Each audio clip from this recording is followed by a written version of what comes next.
ఆడది అంతరిక్షంలో అడుగు పెడుతున్నా ఇక్కడి వారికి మాత్రం ఆడపిల్లే, ఎవ్వరికి అక్కర్లేని పిల్లే, కన్నవారికి భారమైన పిల్లే. వారి ఉనికి ప్రస్తుతం ప్రశ్నార్థకంగా మారుతోంది. ఆడపిల్ల పుట్టగానే నిండు నూరేళ్లు నిండిపోవాల్సిందే, లేదంటే అంగట్లో సరుకుగా మారిపోవాల్సిందే. అప్పుడప్పుడు ప్రభుత్వం చైతన్యం వల్ల అక్కడక్కడ పుట్టిన ఆడపిల్లలు ఇప్పుడు ఈ ఉయ్యాల్లోకి వచ్చి చేరుతున్నారు. ఆ ఊరే దేవరకొండ. లంబాడి గిరిజన తండాలకు ఆలవాలమైన దేవరకొండలో ఆడపిల్లలు అంగట్లో సరుకుగా మారడానికి కారణాలేంటి? రండి శోధిద్దాం ఇవాల్టి మన జనం మనంలో.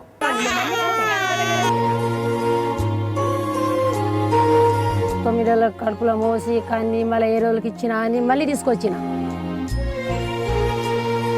ఇంకా ఆడపిల్లలు పుడుతురు అని మళ్ళీ పెళ్లి చేసుకుంటారు. మళ్ళీ ఆమెకు ఆడపిల్లలు పుడితే మళ్ళీ అమ్మేస్తారు. ఒక్క వారసుడు పుడతాడేమని అనుకుంటే పుట్టలే. పూర్తి న్యాయం చేసేంత వరకు ఈ ఆడపిల్లల అమ్మకాలు జరుగుతూనే ఉంటాయి.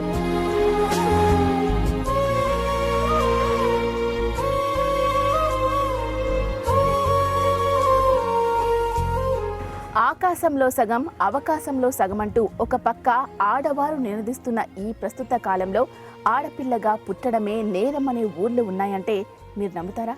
నమ్మాలి. ఆడపిల్ల అంగడి సరికే, పుట్టిన వెంటనే అమ్ముడైపోవాలి, లేదంటే వడ్లగింజ వేసి చంపేయాలి. అదే తెలుసు ఇక్కడి గిరిజన తండాలకు. అలాంటి ఊర్లోకే ఇప్పుడు మనం అడుగుపెట్టబోతున్నాం. ఆ ఊరి పేరే దేవరకొండ. ఇక్కడి లంబాడి వాసులతో మాట్లాడి అసలు విషయం గురించి తెలుసుకుందాం.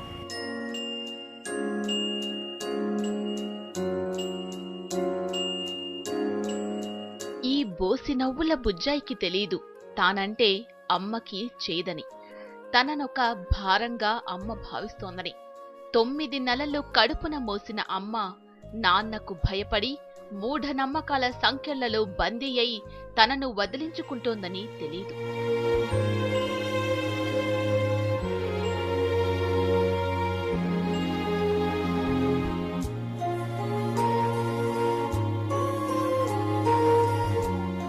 అమాయకంగా చిరునవ్వులు చిందిస్తున్న ఈ చిన్నారులంతా తల్లి ప్రేమకు దూరమైన వారే.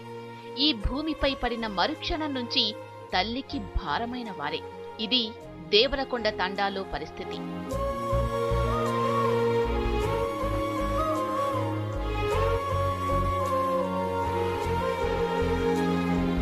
ప్రపంచానికి దూరంగా ఉండే ఈ గిరిజన ప్రాంతం కొండ కోనల్లో తిరుగాడే లంబాడీలకు ఆనవాలం.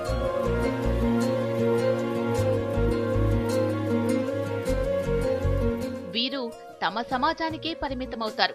అభివృద్ధి పట్టణాల్లో కేంద్రీకృతమైపోవడం, ఈ ఊళ్లకు సరైన రవాణా సదుపాయాలు మెరుగు కాకపోవడంతో ఒకప్పుడు ఈ తండాలన్నీ మరో ప్రపంచంలా ఉండేవి. కానీ నేడు మౌలిక సదుపాయాలు మెరుగు కావడంతో వీరు ఇప్పుడిప్పుడే ప్రపంచాన్ని చూస్తున్నారు. ఏ చిన్న సమస్య వచ్చినా వారికి వారే పరిష్కరించుకుంటారు.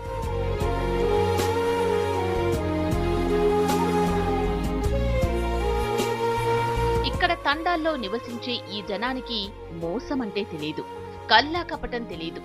తెలిసినదల్లా ప్రకృతిలో సేద తీరడం, కష్టపడి పనిచేయడం, కడుపు నిండా తినడం. జీవితంలో ఎదురయ్యే సమస్యలకు పరిష్కారాలు కూడా వారే వెతుక్కుంటారు. ఇక్కడ కంటికి కనిపించని పురుషాధిక్యత రాజ్యమెలుతోంది. తండాల్లో భర్తదే పెత్తనం. ఆర్థిక స్తోమతతో పని లేకుండా మగపిల్లాడి కోసం ఎదురు చూస్తూనే ఉంటారు. వంశాంకురం కోసం పిల్లలను కంటూ పోతారు. నాకు 7 ఆడపిల్లలు, లాస్ట్ 8వ సంతానం మగపిల్లాడు. ఇంకా ఒకళ్ళ తర్వాత 2 తర్వాత మగపిల్లాడు పుడతాడు, 3 తర్వాత మగపిల్లాడు పుడతాడు. మగపిల్లాడు లేకపోతే ఎట్లా? ఇక తీరా చూసి 4, 5, 6, 7 ఆడపిల్లలే పుట్టారు. ఆడపిల్లలు పుట్టాక ఇక ఒక లాస్ట్కి చివరికి ఒక మగపిల్లాడు పుట్టాడు. 2 లేదా 3కి మించి ఆడపిల్లలు పుడితే ఇక ఆ పుట్టిన బిడ్డను వదిలించుకునే ప్రయత్నం చేస్తారు.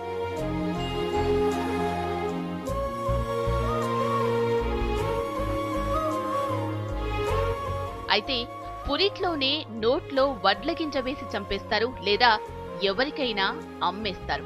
అలా పేగుబంధాన్ని సైతం తెంచేసుకుంటారు. ఎందుకంటే ఆడపిల్ల వారికి భారం. వారిని పెట్టుబడి పెట్టి చదివించడం దండగా. ఎంత చదివినా ఓ అయ్య చేతిలో పెట్టాల్సిందే కదా అనే నిర్వేదం.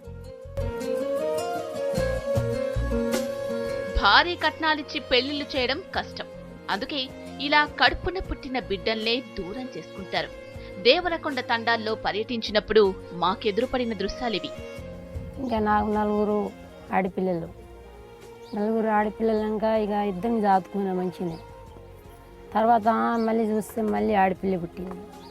ఇక నాకు చాదలేక ఇక నా వల్ల కాదు, గవర్నమెంట్కి చెప్పకుండానే ఒకరికి ఇచ్చేసిన. నేను ఫ్రీగానే ఇచ్చేసిన, అమ్మలేం చేయలేను, ఇచ్చేసిన. అంటే వాళ్ళు ఇక మళ్ళీ వాళ్ళు గవర్నమెంట్ మొత్తం ఎంక్వైరీ చేస్తే అట్లా మేము ఏందో పైసలు ఇస్తాము చేస్తాము మేము సాదుకుంటాం అన్నారు. వాళ్ళు ఏమి ఇవ్వలేరు. ఇవ్వకుంటే మళ్ళీ నెల 2 నెలల తర్వాత మళ్ళీ తీసుకొచ్చిన. మరి ఎందుకు ఇద్దరు ఆడపిల్లలు అయితే ఏంది, వాళ్ళని చదివించుకుంటుంటే అయిపోతుంది కదా? మా దాంట్లో అట్లానే ఉంటుంది. కొడుకు కోసం కంపల్సరీ ఉంచుకోవాలా? కట్నం కావాలని కట్నం కంపల్సరీ ఇవ్వాలి ఆడపిల్లలకి మీ దాంట్లో? చదివించుకుంటే వాళ్ళే సంపాదిస్తారు కదా, డబ్బులు ఉండాలి కదా మేడం. హాస్టల్లో వేసుకోవచ్చు కదా, గవర్నమెంట్ హాస్టల్స్ ఉన్నాయి కదా. సీట్ దొరకట్లేదు, సీట్లు దొరకట్లేదు. ఇలా లెక్కల్లోకి రాకుండానే కన్ను మూసిన ఆడపిల్లలెంతమందో. 1998లో చందంపేట మండలం తెల్దేవరపల్లిలో వాలి అనే మహిళ తనకు పుట్టిన ఆడపిల్లను నోట్లో వడ్లగింజ వేసి చంపిన ఉదంతం బయటకు పొక్కడంతో ఒక్కసారిగా ప్రపంచం ఉలిక్కిపడింది. పాలకులు, స్వచ్ఛంద సంస్థలు రంగంలోకి దిగి వారిని చైతన్యపరచడంతో పరిస్థితిలో కాస్త మార్పొచ్చింది. కానీ ఊహించని మరో మలుపు తిరిగింది. అదే ఆడపిల్లల అమ్మకాలు. పెంచి పోషించే స్థితిగతి లేక, రాబోయే కాలంలో వాళ్ళ చదివించుకునే పరిస్థితి లేక, ఆ తర్వాత కొంచెం పెద్ద అయితే వాళ్ళ పెళ్లిలో ఇక్కడున్న వాళ్ళు అమ్మేసుకోవడం, లేకపోతే ఆడపిల్ల పుట్టగానే చంపేసుకోవడం, లేకపోతే ఊయల్లో పెట్టడం, అట్లాంటి దౌర్భాగ్యమైన పరిస్థితి ఏర్పడింది. 1998 నుంచి 2004 వరకు ఆడపిల్లల అమ్మకాలు యథేచ్ఛగా సాగాయి. 2004-5 నుంచి ఇంకా ఎక్కువైపోతుంది మా ఊర్లలో. అయితే మా ఊర్లలో ఏంటంటే అమ్మేయడమో, లేకపోతే పిల్లలని చంపేయడమో, లేకపోతే ఇప్పుడు ఉయ్యాలలో వేయడమో, గవర్నమెంట్ చేసిన ద్వారా నుంచే ఇదంతా జరుగుతుంది.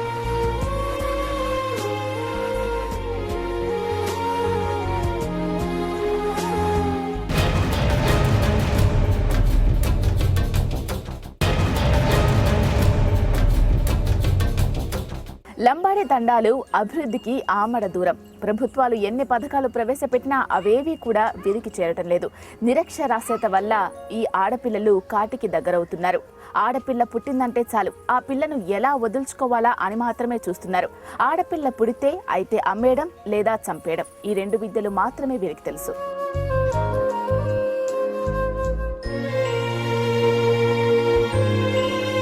ఆడపిల్ల అంటే వీరికి అక్కడి పిల్లే, అక్కరలేని పిల్లే. అందుకే పురిట్లోనే హతమార్చేస్తారు. 9 నెలలు కష్టపడి మోసిన పుట్టిన బిడ్డ సంపూర్ణ ఆరోగ్యంతో శ్రీ మహాలక్ష్మిలా ముద్దులొలుకుతున్నా వీరు ఆ పిల్లను మాత్రం వదుల్చుకునేందుకే మొగ్గు చూపుతారు. కారణం, ఆ పసిదాన్ని పెంచడానికి, ఆపై పెళ్లికి ఖర్చు చేయాల్సిన మొత్తం గుర్తుకొచ్చి మొగ్గలోనే ఆ బంధాన్ని తుంచేసుకోవాలనుకుంటారు. స్పెషల్లీ ఆడపిల్ల అంటేనే జస్ట్ పడేస్తారు, దానికి కరెక్ట్గా సాకను కూడా సాకరు. ఒకవేళ ఆడపిల్ల ఫస్ట్ కాన్పు పుట్టినప్పుడు కూడా వాళ్ళ మీద చాలా వివక్ష చూపిస్తారు. దేవరకొండ ఆడపిల్లలు చాలా ముద్దుగా, సంపూర్ణ ఆరోగ్యంతో కళకళలాడుతూ ఉంటారు.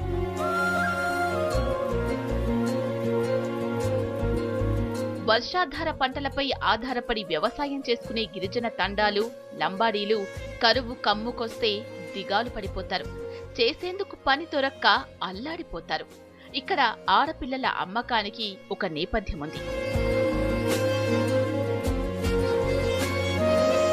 1998-2004 మధ్యకాలంలో వెంటాడిన కరువు ఈ ఊరిలో ఆడపిల్లల బతుకును దుర్భరంగా మార్చింది. ఆ కాలంలో జీవనాధారం కోసం తండాల్లో పురుషులు భవన నిర్మాణ కార్మికులుగాను, ఆటో డ్రైవర్లుగాను పట్టణాలకు వలస వచ్చారు. ఈ క్రమంలోనే వీరికి ఆడపిల్లల దత్తత, అమ్మకాల ముఠాలతో